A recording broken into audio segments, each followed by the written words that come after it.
The Little Mermaid, a fairy tale by Hans Christian Andersen. Far out in the ocean, where the water is as blue as the prettiest cornflower and as clear as crystal, it is very, very deep.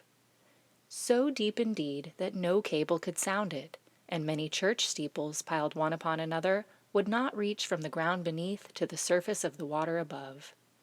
There dwell the Sea King and his subjects. We must not imagine that there is nothing at the bottom of the sea but bare yellow sand. No, indeed, for on this sand grow the strangest flowers and plants, the leaves and stems of which are so pliant that the slightest agitation of the water causes them to stir as if they had life. Fishes, both large and small, glide between the branches as birds fly among the trees here upon land. In the deepest spot of all stands the castle of the Sea King. Its walls are built of coral, and the long Gothic windows are of the clearest amber. The roof is formed of shells that open and close as the water flows over them. Their appearance is very beautiful, for in each lies a glittering pearl which would be fit for the diadem of a queen. The Sea King had been a widower for many years, and his aged mother kept house for him. She was a very sensible woman, but exceedingly proud of her high birth, and on that account she wore 12 oysters on her tail, while others of high rank were only allowed to wear 6. She was, however, deserving of very great praise, especially for her care of the little sea princesses, her 6 granddaughters. They were beautiful children, but the youngest was the prettiest of them all. Her skin was as clear and delicate as a rose leaf, and her eyes as blue as the deepest sea. But, like all the others, she had no feet, and her body ended in a fish's tail. All day long they played in the great halls of the castle or among the living flowers that grew out of the walls. The large amber windows were open, and the fish swam in, just as the swallows fly into our houses when we open the windows. Only the fishes swam up to the princesses, ate out of their hands, and allowed themselves to be stroked. Outside the castle there was a beautiful garden, in which grew bright red and dark blue flowers and blossoms like flames of fire. The fruit glittered like gold, and the leaves and stems waved to and fro continually. The earth itself was the finest sand, but blue as the flame of burning sulphur. Over everything lay a peculiar blue radiance, as if the blue sky were everywhere, above and below, instead of the dark depths of the sea. In calm weather the sun could be seen, looking like a reddish-purple flower with light streaming from the calyx. Each of the young princesses had a little plot of ground in the garden, where she might dig and plant as she pleased. One arranged her flower bed in the form of a whale. Another preferred to make hers like the figure of a little mermaid, while the youngest child made hers round, like the sun, and in it grew flowers as red as his rays at sunset. She was a strange child, quiet and thoughtful. While her sisters showed delight at the wonderful things which they obtained from the wrecks of vessels, she cared only for her pretty flowers, red like the sun, and a beautiful marble statue. It was the representation of a handsome boy, carved out of pure white stone, which had fallen to the bottom of the sea from a wreck. She planted by the statue a rose-colored weeping willow. It grew rapidly and soon hung its fresh branches over the statue, almost down to the blue sands. The shadows had the color of violet and waved to and fro like the branches, so that it seemed as if the crown of the tree and the root were at play, trying to kiss each other. Nothing gave her so much pleasure as to hear about the world above the sea. She made her old grandmother tell her all she knew of the ships and of the towns, the people and the animals. To her it seemed most wonderful and beautiful to hear that the flowers of the land had fragrance, while those below the sea had none, that the trees of the forest were green, and that the fishes among the trees could sing so sweetly that it was a pleasure to listen to them. Her grandmother called the birds fishes, or the little mermaid would not have understood what was meant, for she had never seen birds. "When you have reached your 15th year," said the grandmother, "you will have permission to rise up out of the sea and sit on the rocks in the moonlight, while the great ships go sailing by. Then you will see both forests and towns." In the following year, one of the sisters would be 15, but as each was a year younger than the other, the youngest would have to wait 5 years before her turn came to rise up from the bottom of the ocean to see the earth as we do. However, each promised to tell the others what she saw on her first visit, and what she thought was most beautiful. Their grandmother could not tell them enough. There were so many things about which they wanted to know. None of them longed so much for her turn to come as the youngest, she who had the longest time to wait and who was so quiet and thoughtful. Many nights she stood by the open window, looking up through the dark blue water and watching the fish as they splashed about with their fins and tails. She could see the moon and stars shining faintly, but through the water they looked larger than they do to our eyes. When something like a black cloud passed between her and them, she knew that it was either a whale swimming over her head or a ship full of human beings who never imagined that a pretty little mermaid was standing beneath them, holding out her white hands toward the keel of their ship. At length, the eldest was 15 and was allowed to rise to the surface of the ocean. When she returned, she had hundreds of things to talk about, but the finest thing, she said, was to lie on a sandbank in the quiet moonlit sea near the shore, gazing at the lights of the nearby town that twinkled like hundreds of stars, and listening to the sounds of music, the noise of carriages, the voices of human beings, and the merry pealing of the bells in the church steeples. Because she could not go near all these wonderful things, she longed for them all the more. Oh, how eagerly did the youngest sister listen to all these descriptions. And afterwards, when she stood at the open window, looking up through the dark blue water, she thought of the great city with all its bustle and noise, and even fancied she could hear the sound of the church bells down in the depths of the sea. In another year, the second sister received permission to rise to the surface of the water and to swim about where she pleased. She rose just as the sun was setting, and this, she said, was the most beautiful sight of all. The whole sky looked like gold, and the violet and rose-colored clouds drifted across it, and more swiftly than the clouds flew a large flock of wild swans toward the setting sun, like a long white veil across the sea. She also swam towards the sun, but it sank into the waves, and the rosy tints faded from the clouds and from the sea. The third sister's turn followed, and she was the boldest of them all, for she swam up a broad river that emptied into the sea. On the banks she saw green hills covered with beautiful vines, and palaces and castles peeping out from amid the proud trees of the forest. She heard birds singing, and felt the rays of the sun so strongly that she was obliged often to dive under the water to cool her burning face. In a narrow creek she found a large group of little human children, almost naked, sporting about in the water. She wanted to play with them, but they fled in great fright. And then a little black animal, it was a dog, but she did not know it, for she had never seen one before, came to the water and barked at her so furiously that she became frightened and rushed back to the open sea. But she said she should never forget the beautiful forest, the green hills, and the pretty children who could swim in the water although they had no tails. The fourth sister was more timid. She remained in the midst of the sea, but said it was quite as beautiful there as nearer the land. She could see many miles around her, and the sky above looked like a bell of glass. She had seen the ships, but at such a great distance that they looked like seagulls. The dolphins sported in the waves, and the great whales spouted water from their nostrils till it seemed as if 100 fountains were playing in every direction. The fifth sister's birthday occurred in the winter, so when her turn came, she saw what the others had not seen the first time they went up. The sea looked quite green, and the large icebergs were floating about, each like a pearl, she said, but larger and loftier than the churches built by men. They were of the most singular shapes and glittered like diamonds. She had seated herself on one of the largest, and let the wind play with her long hair. She noticed that all the ships sailed past very rapidly, steering as far away as they could, as if they were afraid of the iceberg. Toward evening, as the sun went down, dark clouds covered the sky, the thunder rolled, and the flashes of lightning glowed red on the icebergs as they were tossed about by the heaving sea. On all the ships the sails were reefed with fear and trembling, while she sat on the floating iceberg, calmly watching the lightning as it darted its forked flashes into the sea. Each of the sisters, when first she had permission to rise to the surface, was delighted with the new and beautiful sights. Now that they were grown-up girls and could go when they pleased, they had become quite indifferent about it. They soon wished themselves back again, and after a month had passed, they said it was much more beautiful down below and pleasanter to be at home. Yet often, in the evening hours, the 5 sisters would twine their arms about each other and rise to the surface together. Their voices were more charming than that of any human being, and before the approach of a storm, when they feared that a ship might be lost, they swam before the vessel, singing and chanting songs of the delights to be found in the depths of the sea, and begging the voyagers not to fear if they sank to the bottom. But the sailors could not understand the song, and thought it was a sighing of the storm.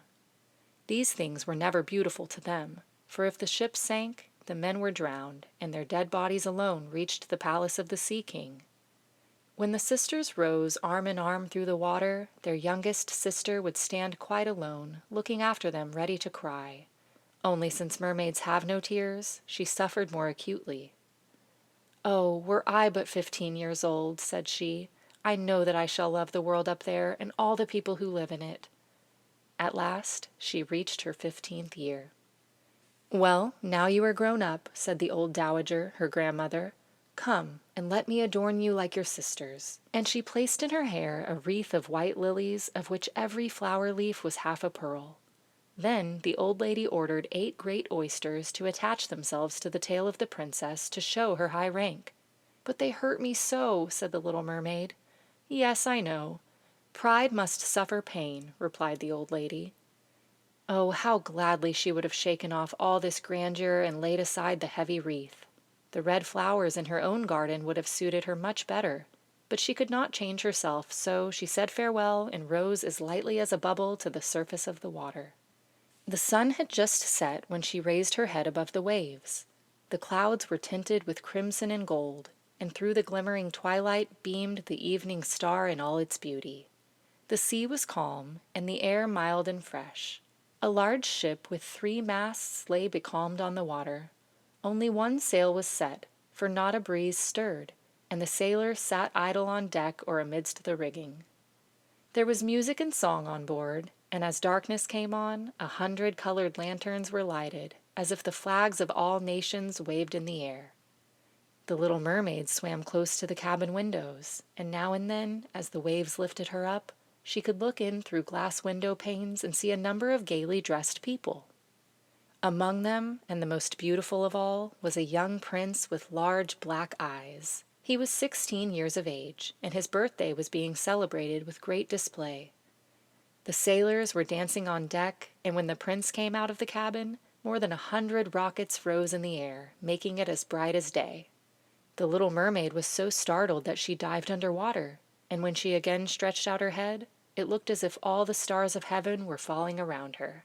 She had never seen such fireworks before. Great suns spurted fire about, splendid fireflies flew into the blue air, and everything was reflected in the clear, calm sea beneath. The ship itself was so brightly illuminated that all the people, and even the smallest rope, could be distinctly seen.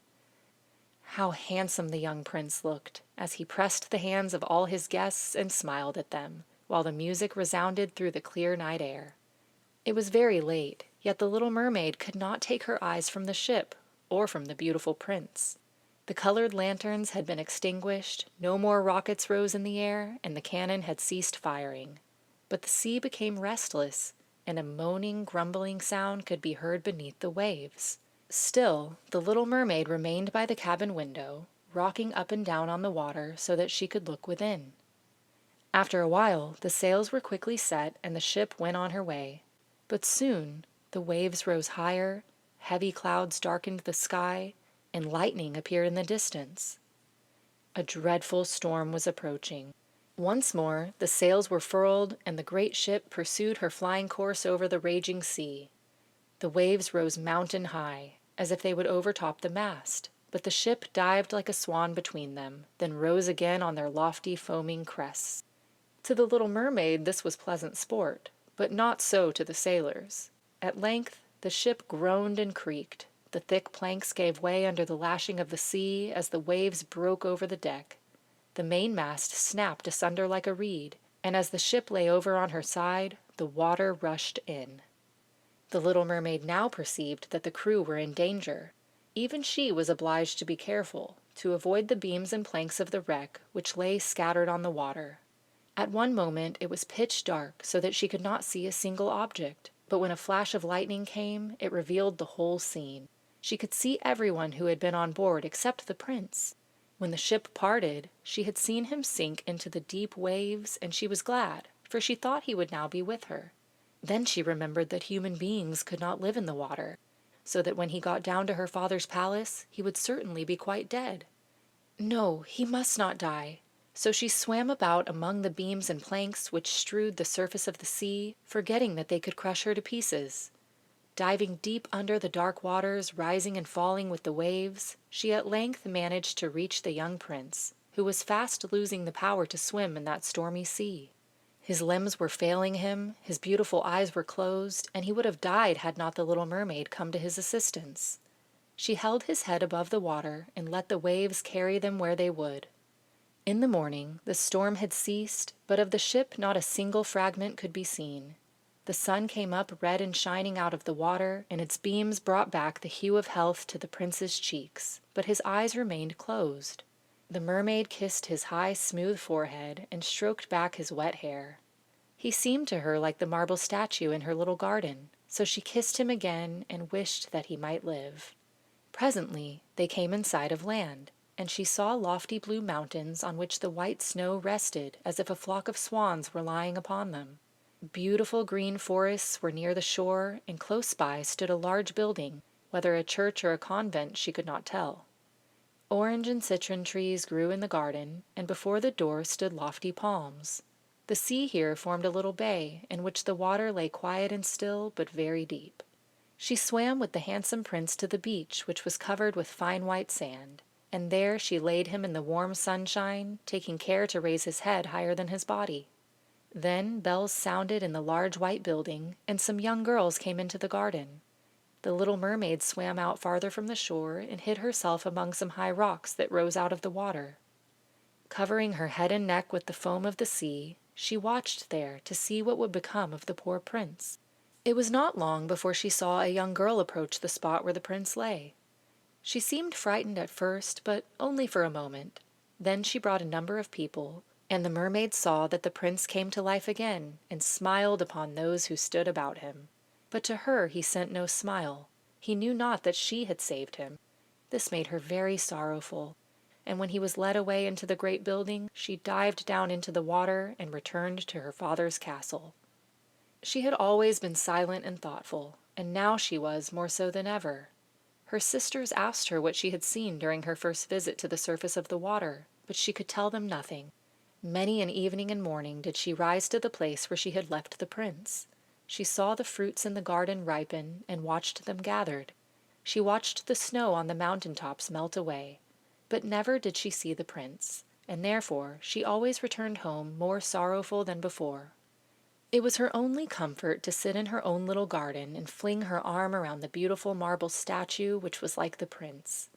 She gave up tending to her flowers, and they grew in wild confusion over the paths, twining their long leaves and stems round the branches of the trees, so that the whole place became dark and gloomy. At length she could bear it no longer, and told one of her sisters all about it. Then the others heard the secret, and very soon it became known to several mermaids, one of whom who had an intimate friend who happened to know about the prince. She had also seen the festival on board ship, and she told them where the prince came from and where his palace stood. "Come, little sister," said the other princesses. Then they entwined their arms and rose together to the surface of the water, near the spot where they knew the prince's palace stood. It was built of bright yellow, shining stone, and had long flights of marble steps, one of which reached quite down to the sea. Splendid gilded cupolas rose over the roof, and between the pillars that surrounded the whole building stood lifelike statues of marble. Through the clear crystal of the lofty windows could be seen noble rooms, with costly silk curtains and hangings of tapestry and walls covered with beautiful paintings. In the center of the largest salon, a fountain threw its sparkling jets high up into the glass cupola of the ceiling, through which the sun shone in upon the water and upon the beautiful plants that grew in the basin of the fountain. Now that the little mermaid knew where the prince lived, she spent many an evening and many a night on the water near the palace. She would swim much nearer the shore than any of the others had ventured, and once she went up the narrow channel under the marble balcony, which threw a broad shadow on the water. Here she sat and watched the young prince, who thought himself alone in the bright moonlight. She often saw him evenings, sailing in a beautiful boat on which music sounded and flags waved. She peeped out from among the green rushes, and if the wind caught her long silvery white veil, those who saw it believed it to be a swan spreading out its wings. Many a night, too, when the fishermen set their nets by the light of their torches, she heard them relate many good things about the young prince, and this made her glad that she had saved his life when he was tossed about half dead on the waves. She remembered how his head had rested on her bosom and how heartily she had kissed him, but he knew nothing of all this and could not even dream of her. She grew more and more to like human beings, and wished more and more to be able to wander about with those whose world seemed to be so much larger than her own. They could fly over the sea in ships and mount the high hills which were far above the clouds, and the lands they possessed, their woods and their fields, stretched far away beyond the reach of her sight. There was so much that she wished to know, but her sisters were unable to answer all her questions. She then went to her old grandmother, who knew all about the upper world, which she rightly called the lands above the sea. "If human beings are not drowned," asked the little mermaid, "can they live forever? Do they never die as we do here in the sea?" "Yes," replied the old lady, "they must also die, and their term of life is even shorter than ours.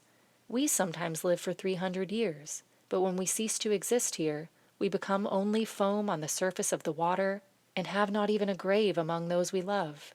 We have not immortal souls. We shall never live again.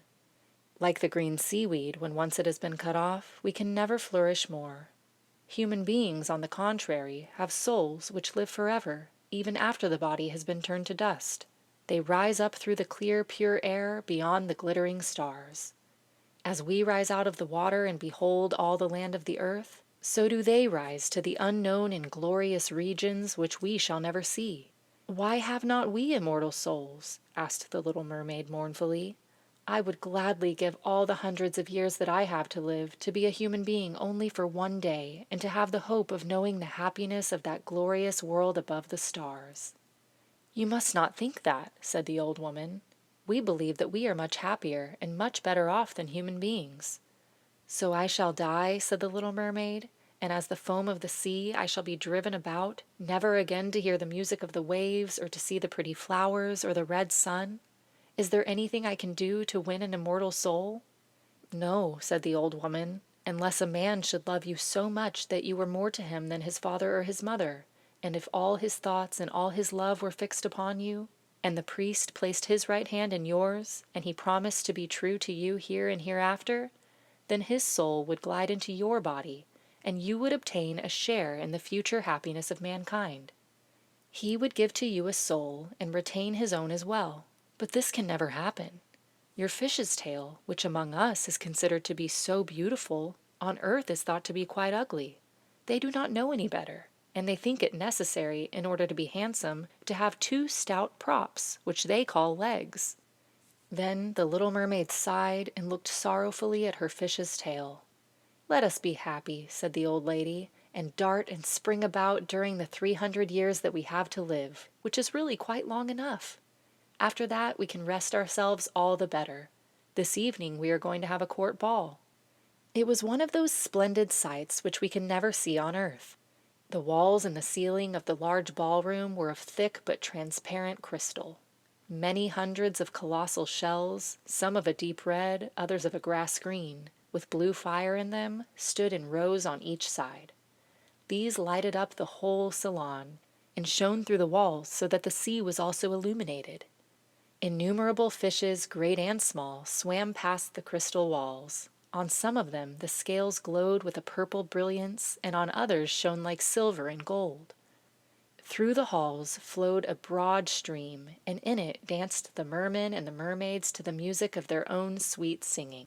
No one on earth has such lovely voices as they, but the little mermaid sang more sweetly than all. The whole court applauded her with hands and tails, and for a moment her heart felt quite gay, for she knew she had the sweetest voice either on earth or in the sea. But soon she thought again of the world above her. She could not forget the charming prince, nor her sorrow that she had not an immortal soul like his. She crept away silently out of her father's palace, and while everything within was gladness and song, she sat in her own little garden, sorrowful and alone. Then she heard the bugle sounding through the water and thought, He is certainly sailing above. He in whom my wishes center and in whose hands I should like to place the happiness of my life. I will venture all for him and to win an immortal soul. While my sisters are dancing in my father's palace, I will go to the sea witch, of whom I have always been so much afraid. She can give me counsel and help. Then the little mermaid went out from her garden and took the road to the foaming whirlpools, behind which the sorceress lived. She had never been that way before. Nothing but bare, gray, sandy ground stretched out to the whirlpool, where the water, like foaming mill wheels, seized everything that came within its reach and cast it into the fathomless deep. Through the midst of these crushing whirlpools the little mermaid was obliged to pass before she could reach the dominions of the sea witch. Then, for a long distance, the road lay across a stretch of warm, bubbling mire, called by the witch her turf moor. Beyond this was the witch's house, which stood in the center of a strange forest, where all the trees and flowers were polypi, half animals and half plants. They looked like serpents with 100 heads growing out of the ground. The branches were long, slimy arms with fingers like flexible worms, moving limb after limb from the root to the top. All that could be reached in the sea they seized upon and held fast, so that it never escaped from their clutches. The little mermaid was so alarmed at what she saw that she stood still and her heart beat with fear. She came very near turning back, but she thought of the prince and of the human soul for which she longed, and her courage returned. She fastened her long flowing hair round her head so that the polypi should not lay hold of it. She crossed her hands on her bosom, and then darted forward as a fish shoots through the water, between the supple arms and fingers of the ugly polypi which were stretched out on each side of her. She saw that they all held in their grasp something they had seized with their numerous little arms, which were as strong as iron bands. Tightly grasped in their clinging arms were white skeletons of human beings who had perished at sea and had sunk down into the deep waters. Skeletons of land animals, and oars, rudders, and chests of ships. There was even a little mermaid, whom they had caught and strangled, and this seemed the most shocking of all to the little princess. She now came to a space of marshy ground in the wood, where large, fat water snakes were rolling in the mire and showing their ugly, drab-colored bodies. In the midst of this spot stood a house, built on the bones of shipwrecked human beings. There sat the sea witch, allowing a toad to eat from her mouth, just as people sometimes feed a canary with pieces of sugar.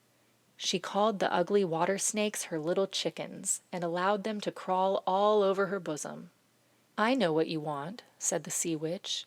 "It is very stupid of you, but you shall have your way, though it will bring you to sorrow, my pretty princess. You want to get rid of your fish's tail, and to have 2 supports instead, like human beings on earth, so that the young prince may fall in love with you, and so that you may have an immortal soul." And then the witch laughed so loud and so disgustingly that the toad and the snakes fell to the ground and lay there wriggling. "You are but just in time," said the witch, "for after sunrise tomorrow I should not be able to help you till the end of another year. I will prepare a draught for you, with which you must swim to land tomorrow before sunrise. Seat yourself there and drink it. Your tail will then disappear and shrink up into what men call legs. You will feel great pain, as if a sword were passing through you, but all who see you will say that you are the prettiest little human being they ever saw. You will still have the same floating gracefulness of movement, and no dancer will ever tread so lightly. Every step you take, however, will be as if you were treading upon sharp knives, and as if the blood must flow. If you will bear all this, I will help you." "Yes, I will," said the little princess in a trembling voice, as she thought of the prince and the immortal soul. "But think again," said the witch, "for when your shape has become like a human being, you can no more be a mermaid. You will never return through the water to your sisters or to your father's palace again. And if you do not win the love of the prince, so that he is willing to forget his father and mother for your sake, and to love you with his whole soul, and to allow the priests to join your hands that you may be man and wife, then you will never have an immortal soul. The first morning after he marries another, your heart will break, and you will become foam on the crest of the waves." "I will do it," said the little mermaid, and she became pale as death. "But I must be paid also," said the witch, "and it is not a trifle that I ask. You have the sweetest voice of any who dwell here in the depths of the sea, and you believe that you will be able to charm the prince with it. But this voice you must give to me. The best thing you possess will I have as the price of my costly draught, which must be mixed with my own blood so that it may be as sharp as a two-edged sword." "But if you take away my voice," said the little mermaid, "what is left for me?" "Your beautiful form, your graceful walk, and your expressive eyes. Surely with these you can enchain a man's heart. Well, have you lost your courage? Put out your little tongue, that I may cut it off as my payment. Then you shall have the powerful draught." "It shall be," said the little mermaid. Then the witch placed her cauldron on the fire to prepare the magic draught. "Cleanliness is a good thing," said she, scouring the vessel with snakes which she had tied together in a large knot. Then she pricked herself in the breast and let the black blood drop into the cauldron. The steam that rose twisted itself into such horrible shapes that no one could look at them without fear. Every moment the witch threw a new ingredient into the vessel, and when it began to boil, the sound was like the weeping of a crocodile. When at last the magic draught was ready, it looked like the clearest water. "There it is for you," said the witch. Then she cut off the mermaid's tongue so that she would never again speak or sing. "If the polypi should seize you as you return through the wood," said the witch, "throw over them a few drops of the potion, and their fingers will be torn into 1,000 pieces." But the little mermaid had no occasion to do this, for the polypi sprang back in terror when they caught sight of the glittering draught, which shone in her hand like a twinkling star. So she passed quickly through the wood and the marsh and between the rushing whirlpools. She saw that in her father's palace the torches in the ballroom were extinguished and that all within were asleep. But she did not venture to go into them, for now that she was dumb and going to leave them forever, she felt as if her heart would break. She stole into the garden, took a flower from the flower bed of each of her sisters, kissed her hand towards the palace 1,000 times, and then rose up through the dark blue waters. The sun had not risen when she came in sight of the prince's palace and approached the beautiful marble steps, but the moon shone clear and bright. Then the little mermaid drank the magic draught, and it seemed as if a two-edged sword went through her delicate body. She fell into a swoon and lay like one dead. When the sun rose and shone over the sea, she recovered and felt a sharp pain, but before her stood the handsome young prince. He fixed his coal-black eyes upon her so earnestly that she cast down her own and then became aware that her fish's tail was gone, and that she had as pretty a pair of white legs and tiny feet as any little maiden could have. But she had no clothes, so she wrapped herself in her long thick hair. The prince asked her who she was and whence she came. She looked at him mildly and sorrowfully with her deep blue eyes, but could not speak. He took her by the hand and led her to the palace. Every step she took was as the witch had said it would be. She felt as if she were treading upon the points of needles or sharp knives. She bore it willingly, however, and moved at the prince's side as lightly as a bubble, so that he and all who saw her wondered at her graceful, swaying movements. She was very soon arrayed in costly robes of silk and muslin, and was the most beautiful creature in the palace. But she was dumb and could neither speak nor sing. Beautiful female slaves, dressed in silk and gold, stepped forward and sang before the prince and his royal parents. One sang better than all the others, and the prince clapped his hands and smiled at her. This was a great sorrow to the little mermaid, for she knew how much more sweetly she herself once could sing, and she thought, "Oh, if he could only know that I have given away my voice forever to be with him." The slaves next performed some pretty fairy-like dances, to the sound of beautiful music. Then the little mermaid raised her lovely white arms, stood on the tips of her toes, glided over to the floor, and danced as if no one yet had been able to dance. At each moment her beauty was more revealed, and her expressive eyes appealed more directly to the heart than the songs of the slaves. Everyone was enchanted, especially the prince, who called her his little foundling.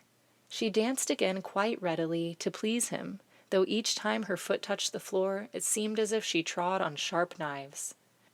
The prince said she should remain with him always, and she was given permission to sleep at his door on a velvet cushion. He had a page's dress made for her, that she might accompany him on horseback, They rode together through the sweet-scented woods where the green boughs touched their shoulders and the little birds sang among the fresh leaves. She climbed with him to the tops of high mountains, and although her tender feet bled so that even her steps were marked, she only smiled and followed him till they could see the clouds beneath them like a flock of birds flying to distant lands. While at the prince's palace, and when all the household were asleep, she would go and sit on the broad marble steps, for it eased her burning feet to bathe them in the cold sea water. It was then that she thought of all those below in the deep. Once during the night her sisters came up, arm in arm, singing sorrowfully as they floated on the water. She beckoned to them, and they recognized her and told her how she had grieved them. After that, they came to the same place every night. Once she saw in the distance her old grandmother, who had not been to the surface of the sea for many years, and the old sea king, her father, with his crown on his head. They stretched out their hands toward her, but did not venture so near the land as her sisters had. As the days passed, she loved the prince more dearly, and he loved her as one would love a little child. The thought never came to him to make her his wife, yet unless he married her, she could not receive an immortal soul, and on the morning after his marriage with another, she would dissolve into the foam of the sea. "Do you not love me the best of them all?" the eyes of the little mermaid seemed to say when he took her in his arms and kissed her fair forehead. "Yes, you are dear to me," said the prince, "for you have the best heart, and you are the most devoted to me. You are like a young maiden whom I once saw, but whom I shall never meet again. I was in a ship that was wrecked, and the waves cast me ashore near a holy temple where several young maidens performed the service. The youngest of them found me on the shore and saved my life. I saw her but twice, and she is the only one in the world whom I could love. But you are like her, and you have almost driven her image from my mind. She belongs to the holy temple, and good fortune has sent you to me in her stead. We will never part."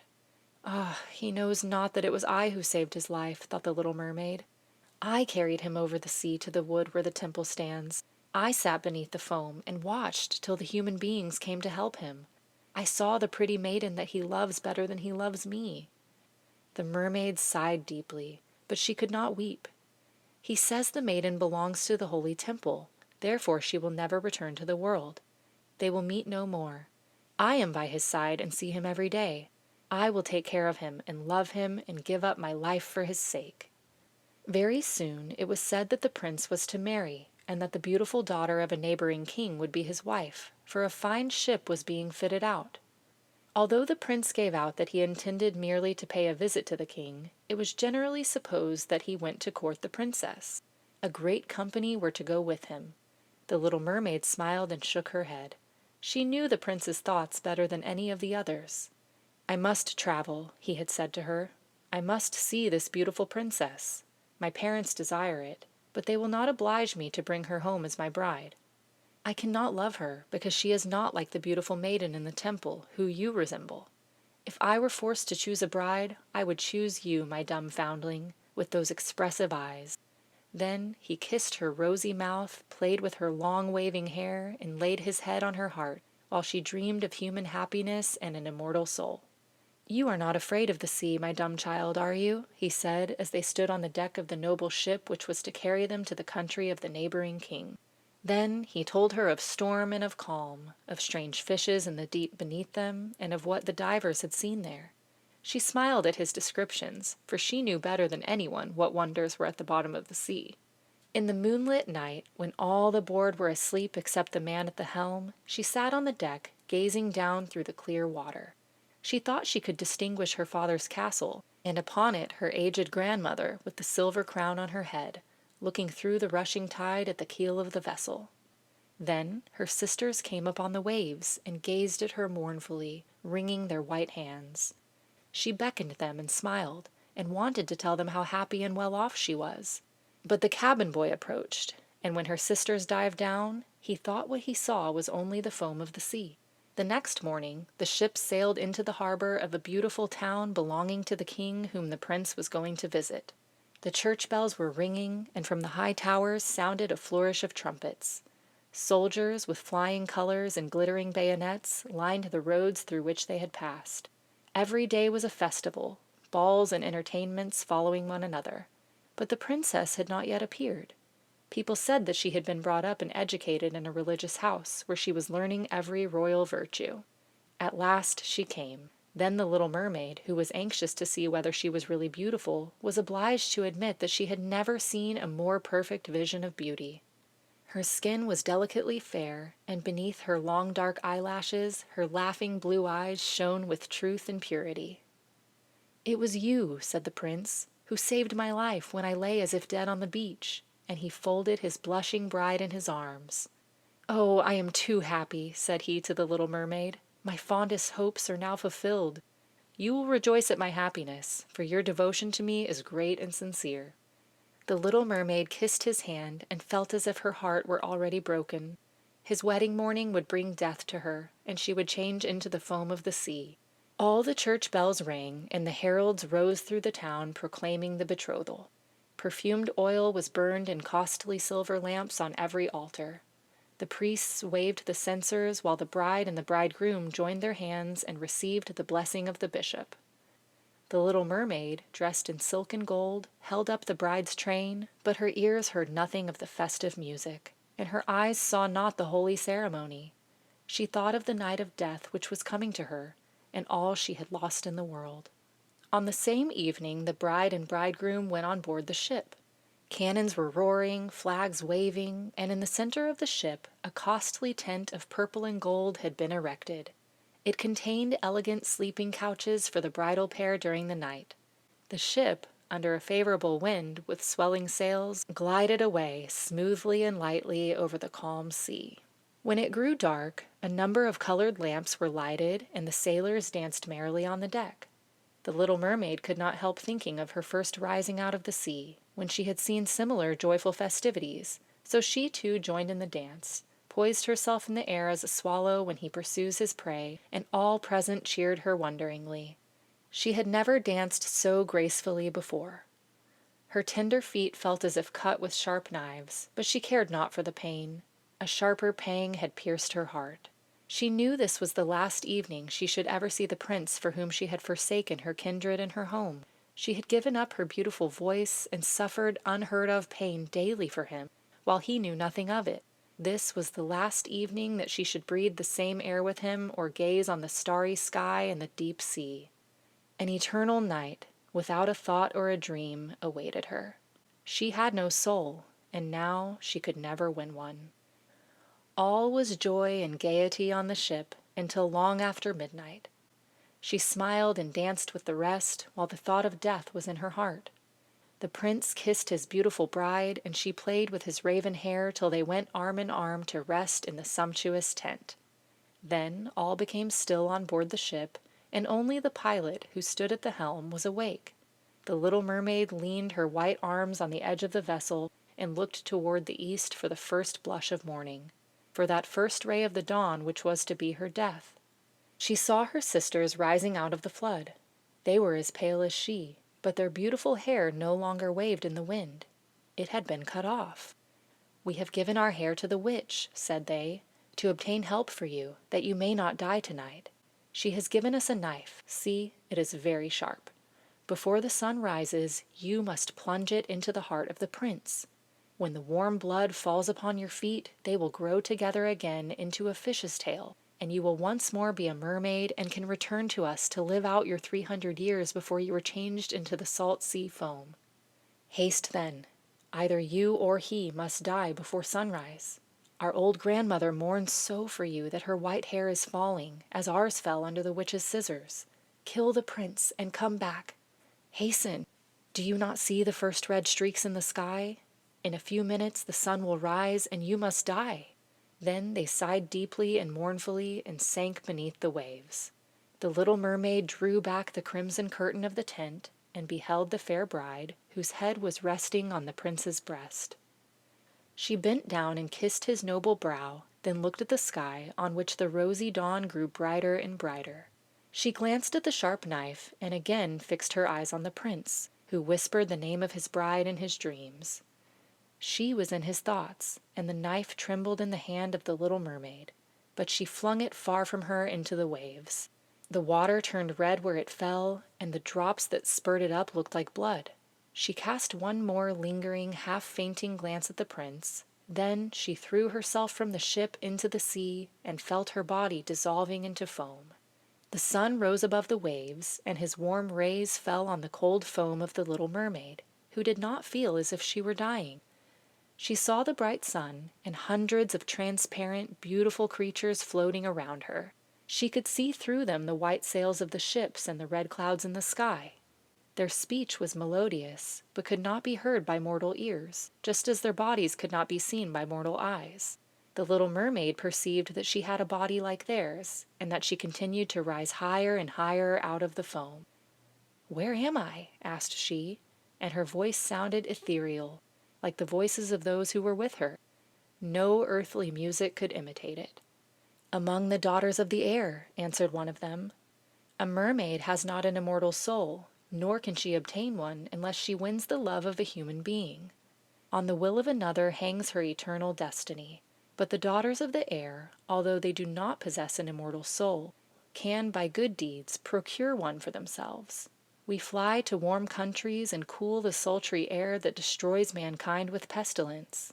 We carry the perfume of the flowers to spread health and restoration. After we have striven for 300 years to do all the good in our power, we receive an immortal soul and take part in the happiness of mankind. You, poor little mermaid, have tried with your whole heart to do as we are doing. You have suffered and endured, and raised yourself to the spirit world by your good deeds. And now, by striving for 300 years in the same way, you may obtain an immortal soul." The little mermaid lifted her glorified eyes toward the sun, and for the first time felt them filling with tears. On the ship in which she had left the prince there were life and noise, and she saw him and his beautiful bride searching for her. Sorrowfully they gazed at the pearly foam, as if they knew she had thrown herself into the waves. Unseen, she kissed the forehead of the bride and fanned the prince, and then mounted with the other children of the air to a rosy cloud that floated above. "After 300 years, thus shall we float into the kingdom of heaven," said she. "And we may even get there sooner," whispered one of her companions. "Unseen, we can enter the houses of men where there are children, and for every day on which we find a good child that is the joy of his parents and deserves their love, our time of probation is shortened. The child does not know, when we fly through the room, that we smile with joy at his good conduct, for we can count 1 year less of our 300 years. But when we see a naughty or a wicked child, we shed tears of sorrow, and for every tear, a day is added to our time of trial."